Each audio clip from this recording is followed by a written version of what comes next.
हम अनु ठाकुर सब गोटे के प्रणाम करे छी। आइ हम एकटा सोहर गीत गाबि रहल छी। आशा करे छी अहाँ सब गोटे के सुनय में नीक लागत। हमर गीत नीक लागत तऽ हमरा चैनल के सब्सक्राइब करब, लाइक करब, कमेंट्स में लिखब केहन लागल। पानहि सन धनी पातरी कुसुम सन सुंदरी हे। पानहि सन धनी पातरी कुसुम सन सुंदरी हे। ललनर तेसर पिया के दुलारी बेदन कोना सहती रे। ललनर तेसर पिया के दुलारी बेदन कोना सहती रे। कथी लाए बाबा बियाहलक स्वामी घर देलानी रे। कथी लाए बाबा बियाहलक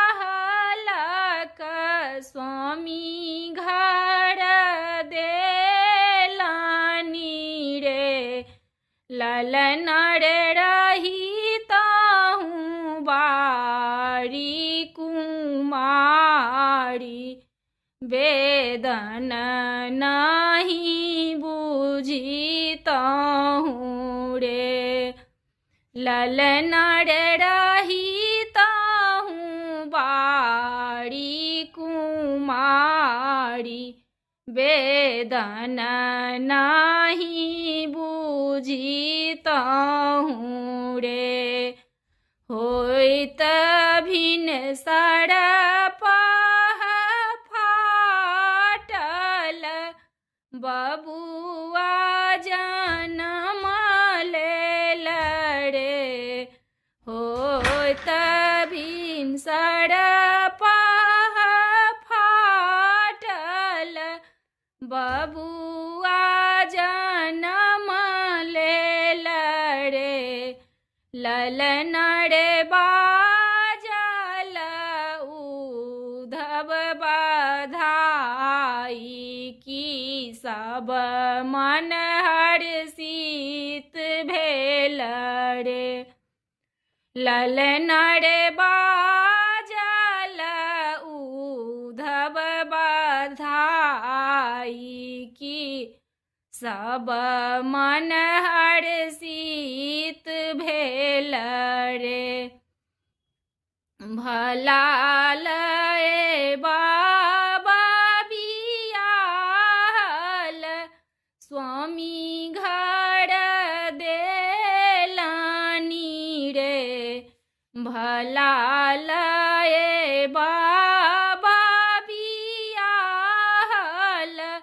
स्वामी घर देलानी रे।